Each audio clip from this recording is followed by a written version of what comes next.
میں نے یہ خواب دیکھا تھا جی کہ کافی پرسکون ماحول ہے اور کافی لوگ کھڑے ہیں، جی اور یہ کہا جا رہا تھا کہ حضور صلی اللہ علیہ وآلہ وسلم آ رہے ہیں. ٹھیک ہے، اچھا ٹھیک تو ہے. میں سوچ رہا تھا کہ حضور صلی اللہ علیہ وآلہ وسلم آئیں گے اور دیکھیں گے کہ یار یہ دنیا بڑی ترقی کر گئی ہے، یہ وہ مطلب وہاں پہ لائٹیں چل رہی تھی. تو اس کے بعد اچانک یہ ہو گیا کہ وہاں پہ میں دیکھ رہا تھا کہ مطلب میرا والد صاحب آ گیا. پھر مجھے مطلب وہ نیند سے میں بیدار ہو گیا. خواب میں انہوں نے احساس ہوا کہ اللہ کے رسول صلی اللہ علیہ وسلم تشریف لا رہے ہیں، اور ان کو یہ احساس ہو رہا ہے کہ وہ دیکھیں گے دنیا ترقی کر چکی ہے تو کیا سوچیں گے. اور پھر ان کے جو مرحوم والد ہیں وہ بھی وہاں پر آ گئے، اور اس کے بعد آنکھ کھل گئی ہے.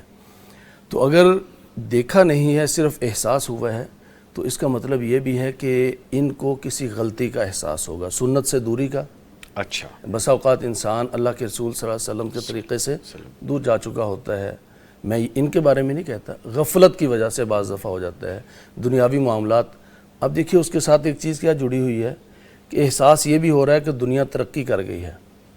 تو دنیا کی ترقی کے اندر کہیں انسان اتنا نہ کھو جائے کہ وہ اللہ کے رسول صلی اللہ علیہ وسلم جو نور ہدایت لے کر آئے تھے اس سے ہی کہیں دور ہو جائے. اصل سے دور ہو جائے. یہ دنیا کی ترقی ساتھ اٹیچ ہے، ٹھیک ہے. اور دنیا کی ترقی میں انسان دور ہو جاتا ہے.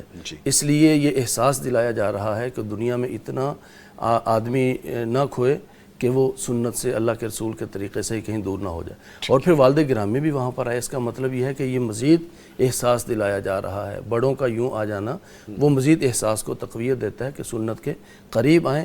دنیا کی بڑھتی ہوئی رونقیں اور دنیا کی ترقی اس کے اندر کامیابی نہیں ہے، کامیابی اللہ کے رسول صلی اللہ علیہ وسلم کی اتباع کے اندر ہے. اور شروع میں انہوں نے کہا نا کہ وہ ماحول بڑا پرسکون تھا، تو وہ دنیا کی ترقی میں کھو کر سنت سے دور نہ جائیں بلکہ پلٹ آئیں، تو وہاں سکون ہی سکون ہے اس کے نتیجے میں انشاءاللہ. پرسکون ماحول کی طرف لوٹے. ٹھیک.